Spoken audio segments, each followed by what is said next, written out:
Bloomberg Audio Studios. Podcasts, radio, news. You're listening to the Bloomberg Balance of Power podcast. Catch us live weekdays at noon Eastern on Apple CarPlay and Android Auto with the Bloomberg Business app. Listen on demand wherever you get your podcasts or watch us live on YouTube. Big Jobs Day, yes, as Charlie refers, we started our day out on the patio at the Labor Department with the acting secretary, and it was just a short time after the data were released, painting two different pictures, exactly like Anna Wong told us was going to happen, and the team at Bloomberg Economics. Which survey do you care about here? As we see a jump much hotter than expected in payrolls, but also an increase in the unemployment rate, and everyone's talking about what's really under the hood. That's why we turn to Molly Smith. Bloomberg Economics editor is with us live from New York. And Molly, I'd love your take, because Molly's the person who gets the data. The second it comes in and has to regurgitate this into a story that makes sense to everyone who's about to trade on Wall Street or whatever they're going to do with the news.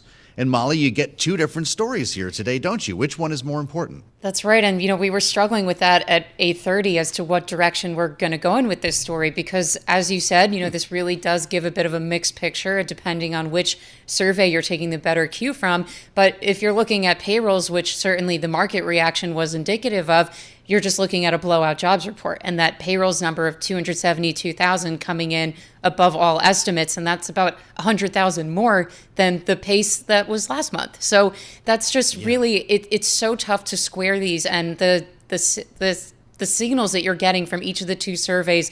I think, parsing through these different economist reactions, it seems like most people are thinking that the true signal of the labor market is somewhere in between them, that payrolls growth is still strong, but moderating, and that the job market overall is very gradually softening. So when Bloomberg Economics says we believe the household survey, pointing to the unemployment rate here, currently offers a closer approximation of reality than non-farm payrolls, what part of the survey does it bring us that's different? Right. So the household survey is, it's a bit different from the business survey. So this one is much smaller, and this surveys actual households. So if you, for example, get a letter in the mail or a call from the Labor Department, and they will ask you, were you working last month or during this particular week last month, versus the bigger survey that captures the headline non-farm payrolls number that comes from a survey of hundreds of thousands of businesses. So very different. Household includes agriculture, right? Which kind of paints a different view of the labor force all the way around. Is it more accurate? Exactly. Yeah. So the agriculture piece comes in on the household survey side. That's why the establishment survey is called non-farm payrolls. So, it's very different. And the household survey is what we look to for the unemployment data. And that's what was obviously the most concerning part of it, where you saw a big drop in employment this month, fewer people working, and you also saw fewer people participating in the labor force, and that also contributed to a rise in the unemployment rate. Yeah, what do you make of that? I asked the labor secretary about that this morning. I think it was 400,000 had dropped out of the workforce. Correct. We're currently not back to the participation rate pre-COVID. And how do you square that? Right. It's really challenging. I mean, I'm still, the report came out like 3 hours ago. I'm still wondering what it means. But I think, the big And I'm here to interrogate you about it, Molly. I know you are. You always put me on the spot, Joe. It's what makes this show so great. That really is the challenge because you want to see greater labor force participation, and it has generally been coming back from, the drop off in COVID, but still very slowly. But something that was a positive that I'm sure the Biden administration would like to see is that when we look at the prime age participation rate, so this is looking at people ages 25 to 54, so in those so-called prime working years, that actually increased to the highest in 2 decades. So that is positive. But when you factor in other age groups, it was slightly lower. Can I ask you about this immigration effect? I don't know if you have time for this in your research or homework at this point, but there was a note out this week, I think it was from Standard Charter, that said that undocumented immigrants made up of something like half payroll growth since October, and that we could be talking about 100 to 109,000 jobs a month. As Joe Biden puts this executive order in place that would lower the threshold for the number of undocumented migrants coming across the border. Are we going to see a change in jobs data?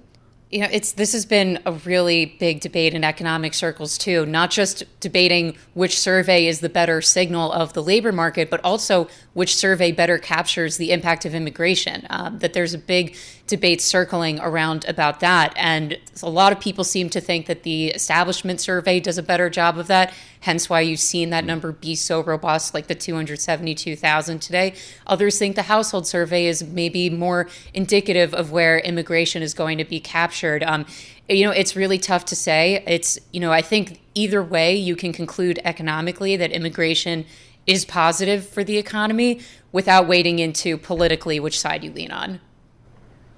Fascinating conversation, as always, as you're clearly still, I love that the gears are still turning at noontime, Wall Street time. Molly Smith, great to have you, as always. Bloomberg economics editor. She doesn't only report on tennis, she covers the economy, too. Here for that, too. I hope you have a great weekend. You too. You know that's right. That's her full-time job, which is what we try to keep her talking about here on Balance of Power. I'm Joe Mathieu in Washington, and glad you came along on the radio, on the satellite, and on YouTube, where you can search Bloomberg Global News and find our live stream anytime we're on the air here from Washington. This is like one of the best deals going. We'll save a seat for you in the studio, see all of our guests, see the images that we're talking about on the interwebs. As we turn to, speaking of which, another important day for Joe Biden in Normandy still, the Pointe du Hoc speech, as he delivered his message on protecting democracy, standing up to authoritarianism, with the sea behind him, standing on the very cliffs that the Rangers climbed at Pointe du Hoc on D-Day. Here's the President of the United States. And we're not going to walk away from you. I apologize for those weeks of not knowing what's going to happen in terms of funding, because we had trouble getting the bill that we had to pass that had the money in it from some of our very conservative members who were holding it up.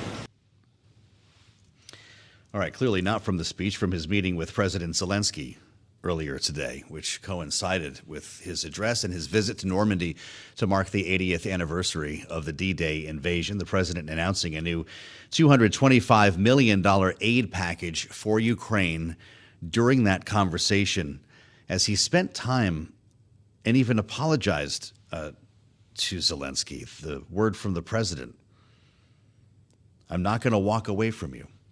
And it brings us to our conversation that I've been looking forward to here today, a special one from Ukraine. Illia Ponomarenko, the co-founder of the Kyiv Independent and the author of an important book called I Will Show You How It Was, the story of wartime Kyiv. Illia has been in the field in and around Kyiv and in the fight since this started, since Russia's invasion of Ukraine, and brings a unique on-the-ground perspective here, literally, with what's going on. Illia, thank you for taking the time to talk with us. It's great to have you here on Bloomberg. I wonder your thoughts today when Joe Biden not only made that address, but sat down with President Zelensky. Do you believe Joe Biden's resolve when it comes to supporting this war? I do believe him in terms of trust in Ukraine, in terms of having a positive feeling about Ukraine. Joe Biden, since many years ago, has got a reputation of a vice president and then a president of the United States who truly loves Ukraine. He loves this country. In many ways, this is why we were lucky to have him as the top decision maker in Washington, D.C. However, with his good intentions, at the same time, we often see this in the picture that his entourage is overcautious about the steps, this notorious concept of escalation management. He is definitely between the hammer and the anvil of domestic politics, with a lot of American fatigue about foreign wars and American interventions overseas. He's definitely under severe pressure not to meddle America into something else overseas that Americans are tired of. So I would say that, yeah, we truly believe him. We truly believe that he means it. He really wants Ukraine to be free and independent, but at the same time, his hands are tied in many ways by his own device. Well, there's a lot of debate here about whether the delay in approving funding for Ukraine, the better part of 6 months, set back the Ukrainian military or even turned the tide in Russia's favor. Can you tell us firsthand what that delay meant for Ukrainian forces in this stage of the war? Well, I'm not sure that we have all 100% of the material to make complete conclusions about these months without U.S. aid and the effect.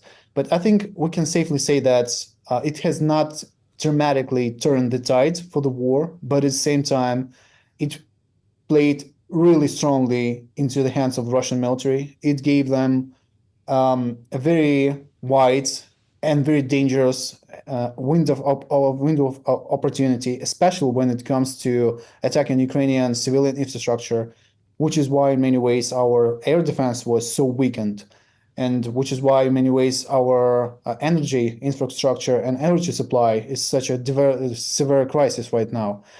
At the same time, it was an extremely dark time on the front line. Lots of things lost, not only because of the lack of munitions, lack of weapons, but also because of a lot of mistakes from the Ukrainian side, unfortunately, admittedly. But I must say that given the dire shortage that was precipitated by this delay, we are extremely lucky to not have lost even more. In many ways, that dark period was mitigated by the heroism and extreme inventionness of the people on the ground, of soldiers of the Ukrainian military. So they used a lot of ways to bypass and mitigate this dire shortage. Without this dedication, extreme dedication in so many cases, the situation could have been way, way worse. And we are lucky to have it. As we spend time with Illia Ponomarenko, who's the co-founder of the Kyiv Independent, we talk a lot about morale, or we hear reports about the state of morale among Ukrainian forces. Illia, how about Ukrainian people? When you're in Kyiv, people are trying to live their lives, even as missile attacks are being aimed at apartment complexes. The lights are on and off, the power, the heat is on and off. What do the people of Ukraine think of the war at this stage? What appetite do they have to keep fighting? Ukraine and Ukrainian society, it has pretty much everything of what could be expected from a society after more than 2 years of an extremely bloody war. It's about the entire spectrum, the whole spectrum of so many emotions that could be found in a complex society in such a dark time.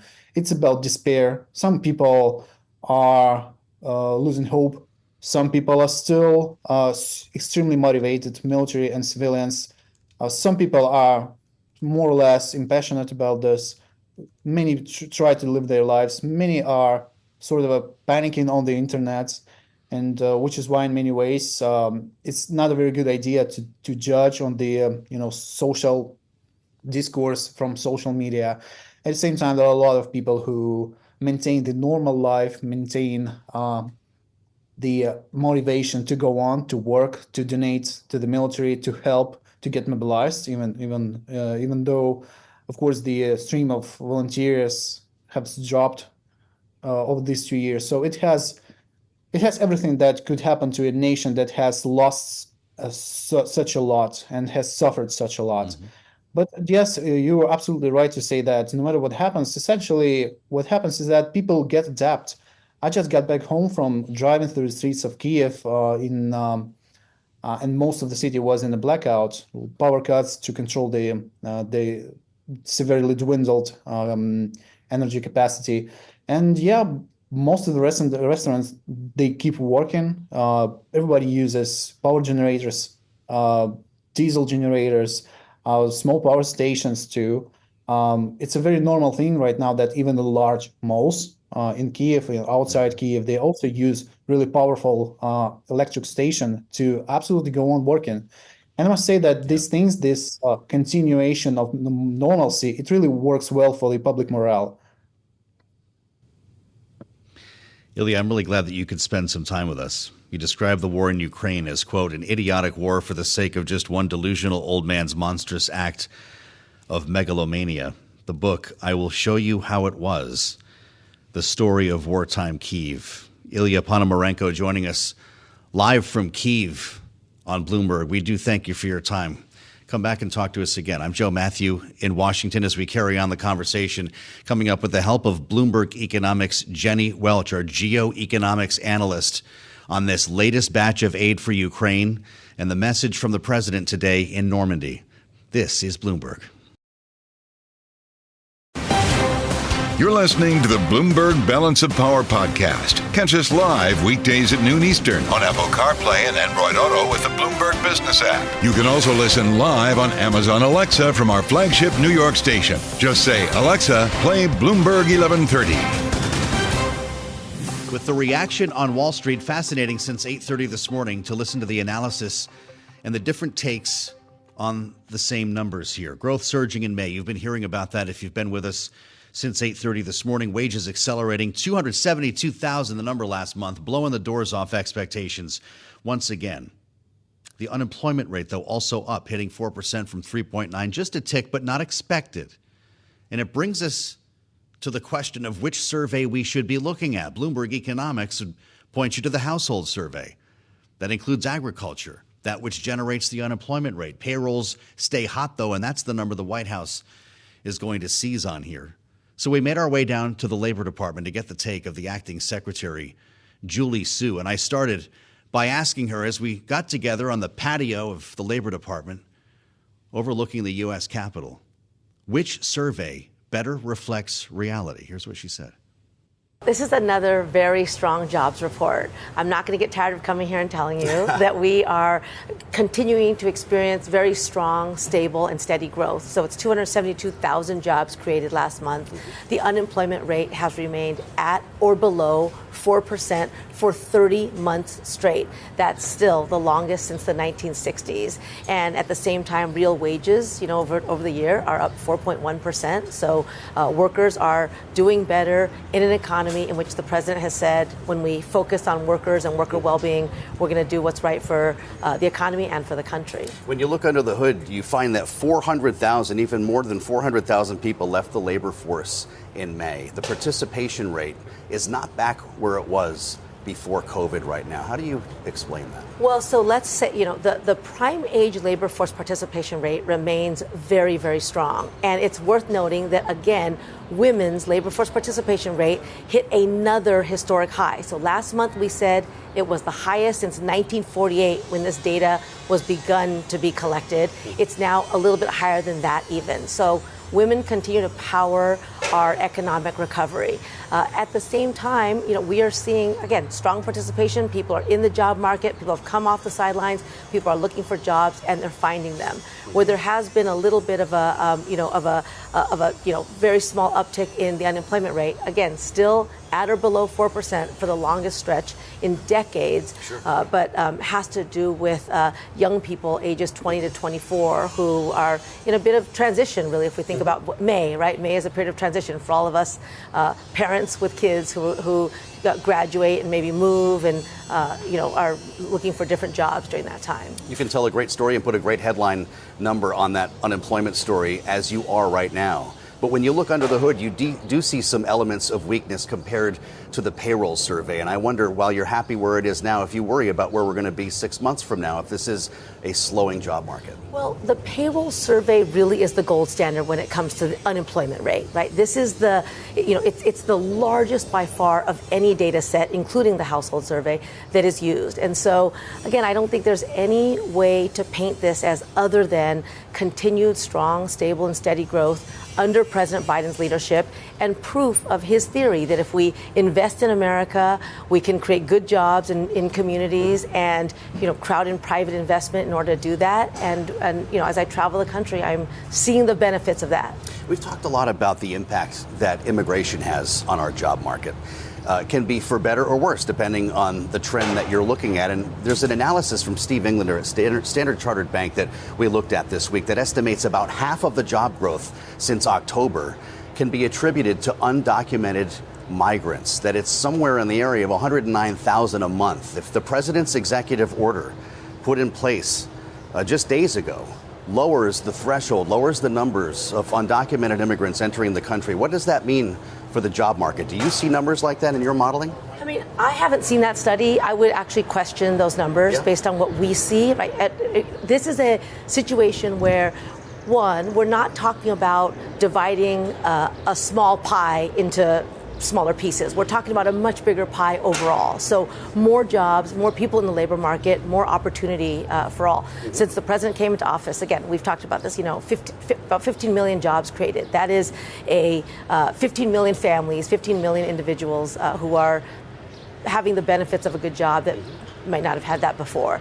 I would also say that it is true that there has been, immigration-based growth also, and that has been true throughout our nation's history, right? That immigrants have helped to do jobs and help fuel the economy, but the majority of this job growth that we're talking about has gone to native-born workers. Well, talk to me about the other side of this story, and that's immigration reform. H-1B, H-2B. We spend all day talking about border security in Washington. What does our job market need in terms of attracting talent from other countries legally? I mean, it's such an important question, right? This is why, since day one, President Biden has called for the kind of comprehensive immigration reform that would address, some of the challenges that our system has created. What would our job market look like with that help? What would our job market look like with if you got that reform? Right. Well, so we do we have in this administration increased the number of H-2B workers that have come in.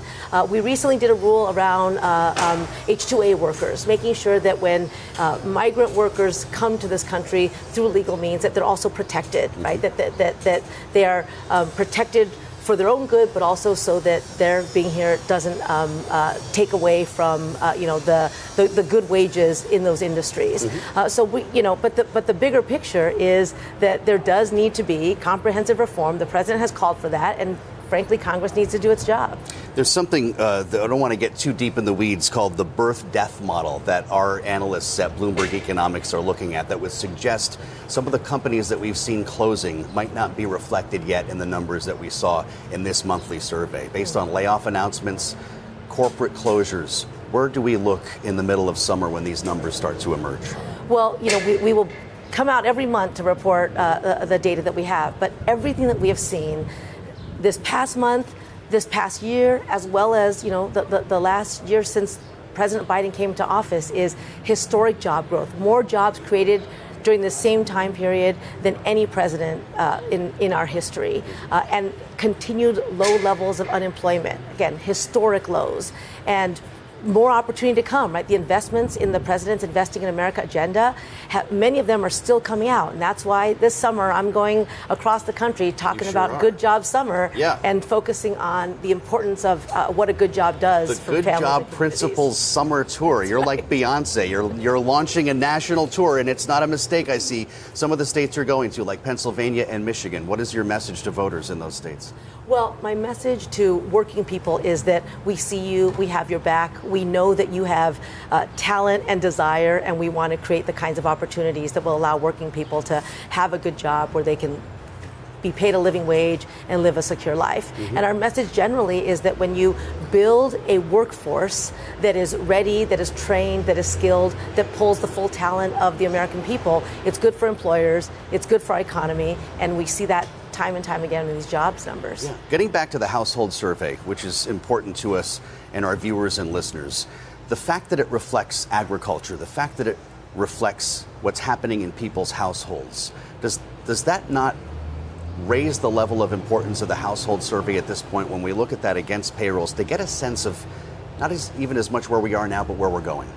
I mean, I think the bigger, the answer is the payroll survey is the survey that tells us how many jobs have been created, what industries they've been created in. And again, the growth we're talking about is not just single industry, right? It has been for the entire time, but certainly this last month is no different, very, very broad-based. We saw growth in leisure and hospitality. We saw it in construction. We saw it in professional services. We saw it in healthcare. And so, there's really, the numbers don't lie. It's really, a broad-based, solid, continued growth. And I think that coveted soft landing that so many people bet against. My conversation with Julie Su, the acting Secretary of Labor, a short time ago, was her first conversation coming off the data, actually. Really interesting to hear the way she framed some of the messaging coming out of the administration here. We're going to get a different side of this now with Kathryn Edwards. I've been looking forward to this conversation with us today at the table. Economic policy consultant, adjunct economist at the Rand Corporation, also writes for Bloomberg Opinion. So that means, Kathryn, you get to say whatever you want. I can only imagine what it's like to be you. Soft landing is what the acting labor secretary said. And we've been asking her that is this it? She seems to be saying it out loud now. You know what? This is it. What comes after a soft landing? Or, in your view, are we going into a recession? I looked at the jobs report this morning and couldn't help but think that we are on borrowed time. I don't know how much longer the labor market can stay strong with interest rates at the level that they're at now and just the amount of pressure that most families are under to make ends meet. Prices have you concerned? What part of the economy? Because we see some areas of worry in the household survey versus the establishment survey, which is where I started with her. They want to talk about a big payrolls number, but you see a lot of other evidence under the hood. I mean, I think what I'm worried about most is just on some level, the dissatisfaction that Americans are expressing with their current economic situation, the amount of price increases that they've had to bear over the past 2.5 years, but at the same time, the lack of relief for any of those price increases. Policy geared towards making it easier for families to get by. I mean, none of that's allowed right now because we have to wait for prices to come down on their own through falling consumer demand. So that means we don't really get to help consumers at all. I don't know how much longer that can last. Well, then you wake up on a morning like this and you hear that expectations of an interest rate cut have been pushed back and maybe nothing at all this year, even as President Biden predicts one. What do you make of that? Do you think it's true? I mean, you have better people to forecast what the Fed will do than me. I prefer to look at the labor market than the people down the street. But, I do wonder, we know what needs to happen for the Fed to cut rates because they think inflation has cooled sufficiently, right? We have all the little ducks that have to come into a row and price. We get one kind of price report or one kind of jobs report. It either gets too bad in the labor market or we get good news from prices and then they're going to drop rates. And we are all waiting for that to happen have been for some time. I think what is not clear to me is when does the Fed admit that maybe this policy isn't going to do anything else? That we are at the limit of what it can accomplish. Even Dallas President Logan said it's not clear it's going to do anything else. Now, she was very careful to say that doesn't mean she thinks that rates should be cut. Yeah. But, when you're living in a moment real time, you don't have the ability to step back and say, are interest rates the best thing that we can do or the only thing that we can do to move the economy from basically this what we think is a soft landing where we've been for 6 months. Well, what do you do coming out of clearly still noise from a pandemic? How do you get to the supply side if that's where you're going? I think that expansion of the labor market is good at keeping certain prices low because we don't have to have wages be bid up too quickly, and increasing labor supply is going to be challenging when the largest generation is retiring. And we're coming off of a period of restricted immigration. But at the same time, the U.S. has never pursued an active labor supply policy. It's not as if Congress has ever sat down and said, how do we maximize the number of workers in the United States today? Well, there's a big argument about the impact of immigration. It's been going on for a long time. It gets louder with new research from Standard Charter that you may have seen. And the numbers were remarkable, if true, that undocumented migrants made up for half the job growth in this country since October, that we could be looking at as many as 100 to 109,000 jobs a month, distorting payrolls. Do you see that falling? First of all, do you believe that? And if you do you see that falling in the wake of this executive order from the president? I hadn't seen it, but it doesn't necessarily surprise me. Immigration is a very big part of our labor market. Around 1 in 5 people who live in this country were not born here, and we tend to treat them as almost a separate segment that aren't as good or maybe aren't as important to labor market policy as native-born workers, but they are here and they are working, and to act as if they need a separate policy as opposed to are integrated into our labor market, is really putting a demographic imposition on something the labor market wouldn't make a distinction between. Interesting. But if that is qualified here in the next couple of months, the Biden administration is acting to shrink the labor pool, you could say then, yes? No and yes. I mean, because Indirectly. the basis of the U.S. economy is that we have more people basically every month than we do the month before, and that the population is growing, and that the immigration is just a thumb on the scale, right? To change that growth to be higher or faster, or slower or faster. But no, I don't think it's necessarily good policy. I mean, similar to how I didn't think it was good policy to let childcare subsidies expire when we knew that it was risking pushing more women out of the labor force. And we haven't seen that happen to the degree that it was predicted, but it's certainly not helping the U.S. workforce that childcare costs families, on average, a quarter of their income. Yeah. It's interesting. You remember this exchange between Elizabeth Warren and Jay Powell in one of their many standoffs in congressional hearings. We tune in just for these moments sometimes. And she was making the point that you keep hiking interest rates, you keep them higher for longer, you're going to destroy the job market. And he clapped back and said, what is better, to allow inflation to run out of control so families can afford nothing? What do you make of the balance that he's trying to find here? All policies have trade-offs. That is the reality. There's never one winner of all we have to do is this and everything is okay and it doesn't have any consequences. There's always a trade-off to consider. And Powell's job is not to consider the trade-off for how Americans feel about economy and society, whether or not they think that their struggles are important to their government. And that is Warren's job, and that is elected officials' job. I mean, it's also a Fed's job with a dual mandate, you could argue. I mean, are they equal mandates? Tell me. I don't know. We have had unemployment below 4% for just over 2 years, ending this month, and that's the second time it's happened in almost 100 years. So it feels like maybe it's not quite equal of a mandate. I think there's a policy question that is very much, I write it down on a two-dimensional graph. Prices are going one way, the labor market is going one way, and here's my interest rate policy, and I just let it happen. But the world in which this takes place is a world in which families are struggling, and they hear news every day that corporations are not. Right? That we have record profits happening for companies, and that we all have to make sacrifices for the economy if you're a family, if you're a worker, if you're trying to buy a gallon of milk, but we don't see Fortune 500 companies making those same sacrifices. Right. And, who builds economic recovery and who bears economic pain? Those are still. We appreciate your view. Kathryn, thank you for joining. Kathryn Edwards from Rand, only on Bloomberg. You're listening to the Bloomberg Balance of Power podcast. Catch us live weekdays at noon Eastern on Apple CarPlay and Android Auto with the Bloomberg Business app. Listen on demand wherever you get your podcasts or watch us live on YouTube.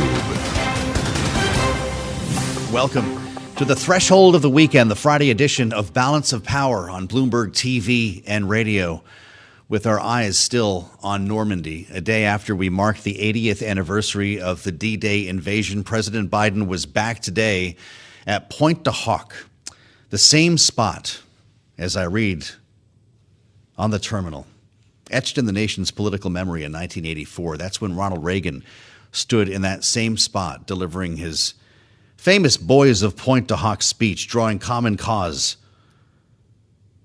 between their feet in the face of Nazi Germany's tyranny, to then the Cold War, and now today Joe Biden connecting the dots to aggression from Vladimir Putin, referring as well to Donald Trump without mentioning his name over the past 2 days. We assemble our panel for their take on this. Jeanne Zaino is with us, Bloomberg Politics contributor, of course, senior democracy fellow at the Center for the Study of the Presidency and Congress. Matt Gorman is here too, Republican strategist and executive VP at Targeted Victory. Great to have you both here. Matt, what's it like as a Republican to hear the Democratic president channel the former Republican president Ronald Reagan, who so many Republicans cite in their arguments and their justifications for policies?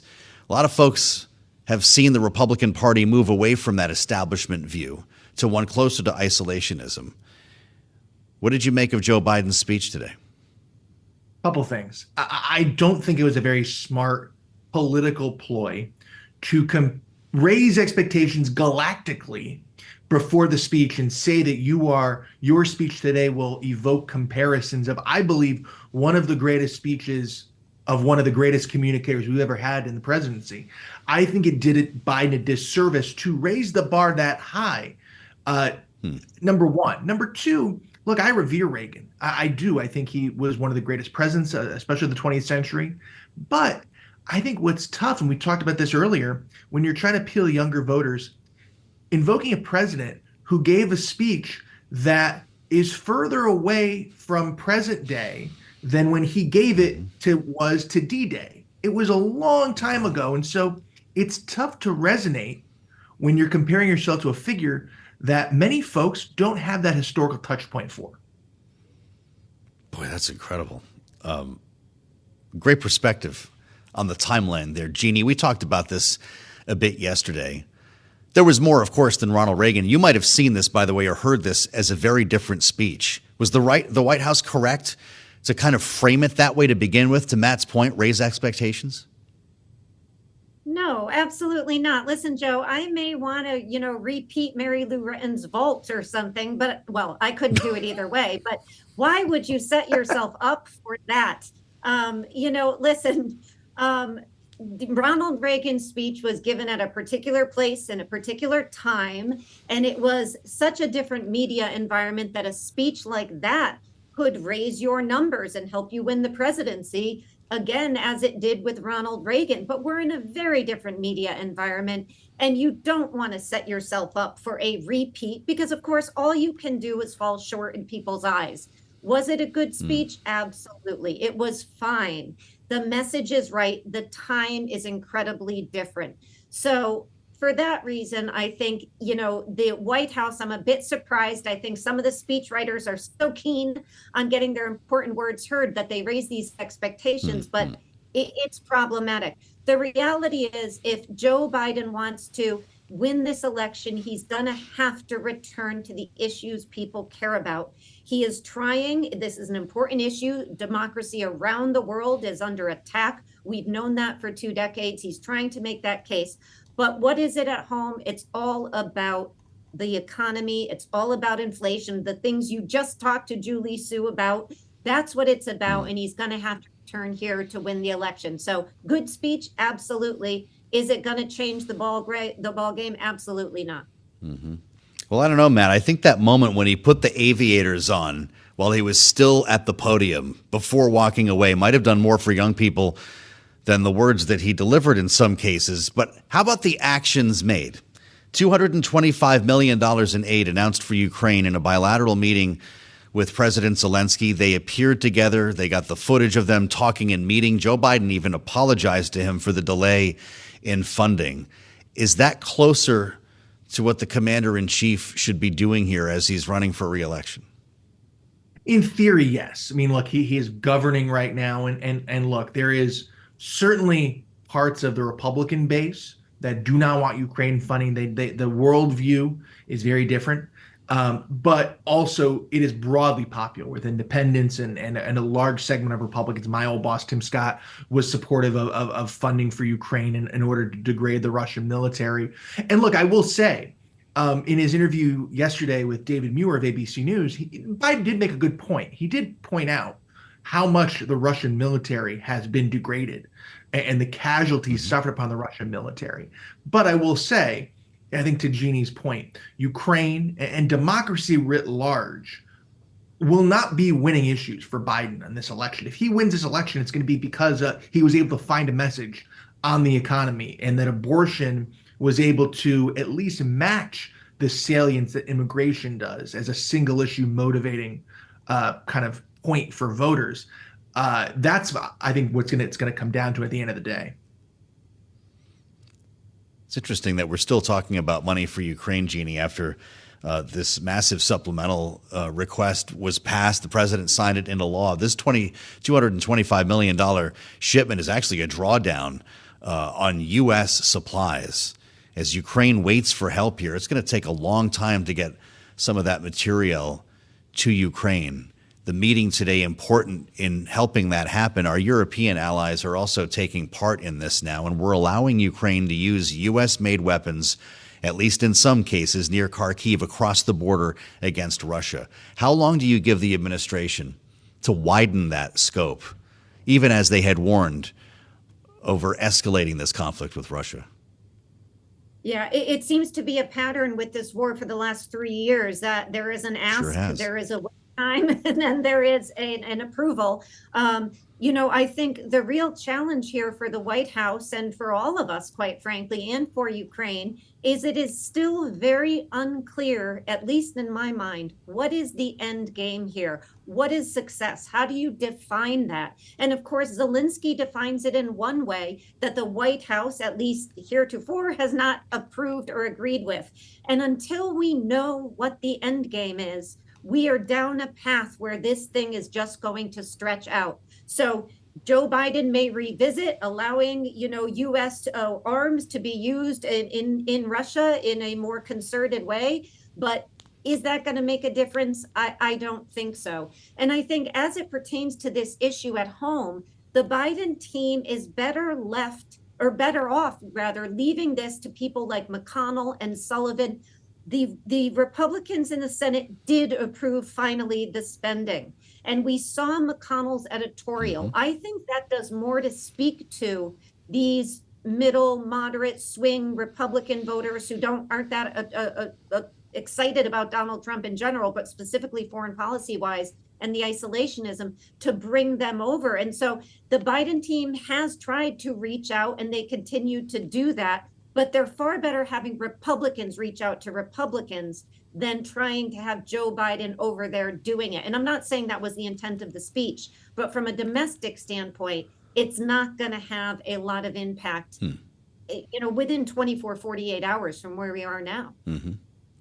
Matt, the Daily Mail is reporting that, of all people, Steven Spielberg, who we saw in the crowd yesterday at the Normandy commemoration, helped to prepare Joe Biden for his speech today at Pointe du Hoc. He was in the room at the Hotel Intercontinental in Paris on Friday morning when the president was doing his final run through, doing prep here for the speech on democracy. The White House did not apparently respond to inquiries about this, but what does that tell you about the optics the president's trying to employ here? There's always this fascination, mutual fascination, Hollywood with politics, politics with Hollywood. Biden has done this before. He's brought in John Meacham to kind of ghostwrite, if you will, or at least advise a lot of his speeches. Look, I love, what Steven Spielberg did with Saving Private Ryan, producing Band of Brothers. He does bring a unique perspective to this. But I'm also, he's not much of a writer. So he's a director, so he can maybe advise in the cinematography, if you will, the scene that they're going to set. But at the end of the day, it doesn't really, I don't think, add much value to what Biden is doing. He's going to have to go up there and perform like he did today. It's great to have both of you with us. A great panel on a Friday. Jeanne, Zaino, of course, Bloomberg politics contributor and Republican strategist Matt Gorman from Targeted Victory. We thank you both. Have a great weekend. We'll pull them back together again on Monday here on the fastest show in politics. You're listening to the Bloomberg Balance of Power podcast. Catch us live weekdays at noon Eastern on Apple CarPlay and Android Auto with the Bloomberg Business app. You can also listen live on Amazon Alexa from our flagship New York station. Just say, Alexa, play Bloomberg 1130. Welcome to the Friday edition of Balance of Power. It's good to have you on Bloomberg TV and radio. I'm Joe Mathieu in Washington as we digest the data. It's Jobs Day here, of course. As Charlie reminds us, the market's reacting to what you could look at as a mixed report. We talked to Molly Smith about it. We talked to the acting labor secretary about it. What should we be looking at? The jump in payrolls hotter than expected, or signs of deterioration possibly in the household survey? Not that that's a new question. Just ask David Weston, the host of Bloomberg Wall Street Week, and our colleague in New York is with us right now. The everlasting question, David. I won't ask you about 2%. But I wonder which has your attention today. Well, I must say, politically, as I looked at those numbers, which actually did surprise me a bit, I think President Biden keeps getting the right answer to the wrong question, in the sense that, boy, people are getting jobs, which has got to be good. Wages are going up, which has got to be good, right? The economy's really strong, which has got to be good. But people are concerned about inflation, how much they're paying for things. And this doesn't help them on that score at all. I feel a little badly for them because I say these should be good answers, but I'm not sure they're answers to what people are really pressing about right now. Yeah, and it's easy to write a statement, I suppose, if you're in the White House communications office talking about a stronger than expected jobs market. Just keep beating the drum, but the investment community, the markets look at this a lot differently. Are we wiping out chances for a rate cut this year?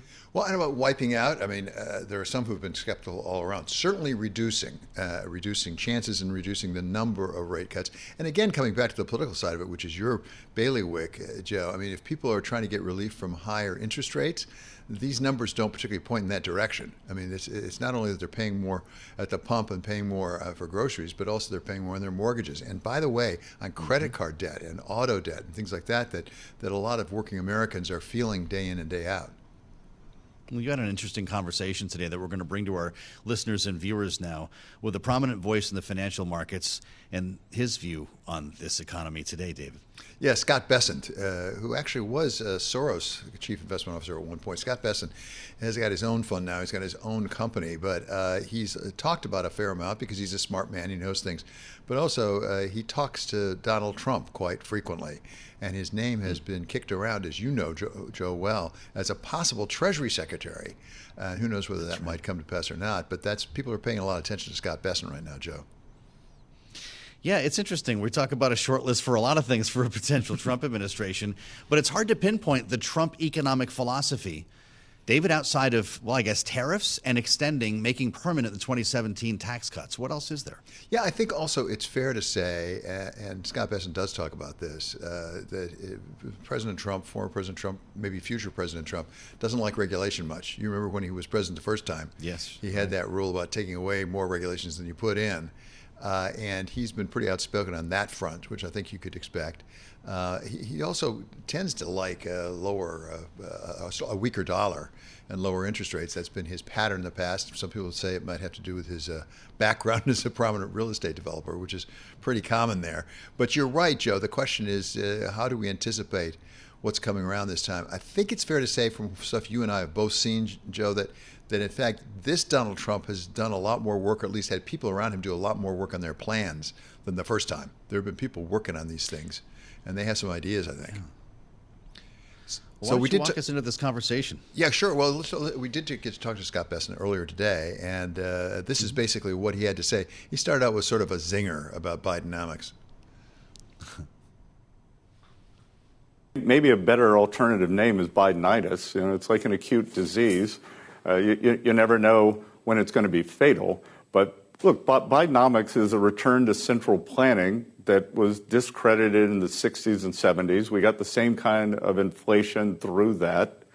And I think that it depends on this incredible level of government spending, state intervention, and kind of a disregard for markets. It's kind of the opposite of what Trump 1.0 was, which was private sector solutions. The other thing that is part of Bidenomics is you have this massive wave of government spending, but it's met by increased regulation, so you're constricting the supply side, and that's why you get inflation. On the spending side, there's a lot of talk about the growth of government and objections to the growth of government. At the same time, you may know Ruchir Sharma has actually been writing on the subject saying, you know what, it has ever been thus, at least in modern history. Even the days of President Ronald Reagan, the government actually didn't shrink at all. It continued to grow during that period of time. Do you take issue with that? Do you think there was a time when the government actually was smaller and we had the results of it? Well, David, I'm actually not an economist. I'm an economic historian, so I am boring enough that I could quote the size of government all the way back to Alexander Hamilton. So there was a time when the government was smaller, and with good reason. A lot of the programs have been increased, but traditionally, in terms of revenues, tax intake as a percent of GDP in modern times, we've averaged about 17 to 19.5% of GDP. And I think that's a pretty good baseline level. But what's worrying here are the size of the deficits, which are being driven by spending. And I think that somehow this Biden promise that we will do better in 2025 is pretty disingenuous.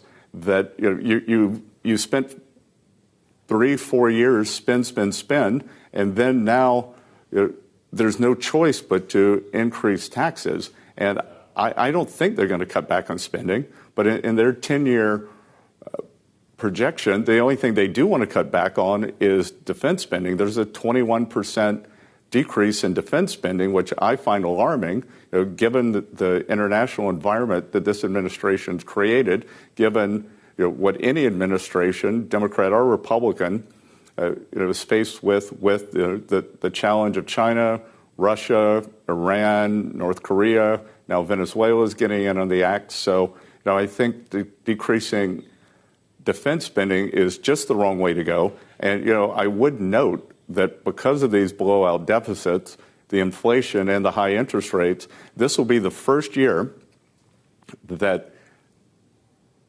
interest service on the debt is higher than defense spending. And that tells me that this high debt is a national security issue. As you say, Scott, we have something about almost a constant 17% of GDP actually in receipts. At the same time, expenditures, even during Ronald Reagan, they were 20%. They went up actually to 23 or 24%. They came back down close to 20%. The only time it's gone down as a percent of GDP was actually during Clinton. What do you think is a realistic number for a Trump 2.0? If President Trump gets elected again, what do you think is a realistic number for government expenditure as a percentage of GDP? Look, I think we got to stay right in that 17.5 to 19% range, and I'm a big believer that for Trump 2.0 that we can control spending by freezing the discretionary component, except for defense, and moving toward a 3% deficit by 2028. I think that would be music to the market's ears. I think the debt market would respond to that. I think rates would go down. I think inflation would go down. So there's a chance here for a self-reinforcing cycle. You mentioned regulation as being the other force that we'll have to contend with, and obviously President Trump does not like regulation. You've said we should have less regulation. But let me ask you about one specific form of regulation. That's antitrust regulation, because you've also expressed concerns about incumbency, as it's called. And we do have growing concentration, pretty much as I understand it, through the U.S. economy. Isn't antitrust a useful mechanism? And is it something that perhaps President Trump, a second President Trump, would use to try to reduce concentration, which, after all, would likely reduce costs? Well, look, I think antitrust is a last resort. I think the real problem is we have too many barriers to entry. So once you cut regulation and there's more local finance available, I'm a big proponent of local and community banks, and Main Street can flourish along with Wall Street. And what really drives Main Street are these local banking institutions. But I think once you cut regulation, then you get more entrance into the economy. And I think the antitrust is a final solution. It's the draconian solution because you have priced out the startups. In my hometown of Charleston, South Carolina, we have a couple of new startup airlines, and the rates, the prices are low, the destinations are new, and it's pretty exciting. Scott, let's talk about the Fed independence, something that's really gotten talked about a lot. I know from talking to you before, you have some question about how independent the Fed is right now. But to President Trump, if he returns, how important would Fed independence be? Or is it important to him at all? Should it be important? So, look, Fed independence is always important, and I think the original sin here with the Biden administration that set off this great inflation was politicizing the Fed. So Jay Powell's appointment was the latest appointment this century for a Fed chair. They did not announce his reappointment until November 2021, when in August of 2021, if you go back and read the notes of the Jackson Hole meeting, his speech, he clearly knew that inflation was on the rise. He expressed concern about inflationary pressures, but because President Biden did not announce his reappointment until January. He was reluctant to do anything. And then, the first hike wasn't until March. So, look, Fed independence is very important. I think it's a personnel issue. I think Donald Trump is always going to make his opinion known. And I will note, in hindsight, when he was complaining about the high rates in December of 2018 and that Jay Powell was making a mistake raising rates, that he did a final rate hike in December, crashed the markets. John Williams had to come out, the head of the New York Fed had to come out the next day and calm things down. And then within several months, there were 3 rate cuts after that. Fall of 2019, when Donald Trump was complaining about high rates, we had the repo market blow out, and the Fed had to put in a standing repo facility. So, President Biden mentioned rate cuts in the State of the Union. He's mentioned them twice since then. So, jawboning is fine. Senator Warren likes to jawbone, and I think it's her right to talk about lower rates. And I think as long as it's in a public forum, that it's healthy. And finally, Scott, you mentioned personnel are really important. Let's talk about personnel. Your name has been mentioned as a possible Treasury Secretary. You said you have a full-time job, I know, although I don't think you've said you wouldn't take it. But apart from individuals, in talking with President Trump, advising President Trump, what sorts of people would you advise he attract for his economic team? And how important is it to send reassurance to the markets? Well, I'll take the last question first. Reassurance to the market is going to be very important. And I think that he would like to contrast with the Biden cabinet, because if you look at the Biden cabinet now, even the head of the Small Business Administration, I think, has been mostly in government work, for the past decade or so. The Biden cabinet is lawyers, it's politicians, it's regulators, it's full-time government people. Like there's a saying that they've never signed the front of the paycheck. And, I would say they've probably never gotten a paycheck, that they've been in big government, and, they just get it through direct deposits. So, I think a much better blend of private sector expertise coupled with people who have experience in government would be an ideal cabinet. Fascinating conversation with Scott Bessent, the CEO, Chief Investment Officer at Keyscore Capital Management, talking with Bloomberg's David Weston. Thanks for listening to the Balance of Power podcast. Make sure to subscribe if you haven't already at Apple, Spotify, or wherever you get your podcasts. And you can find us live every weekday from Washington, D.C. at noontime Eastern at Bloomberg.com.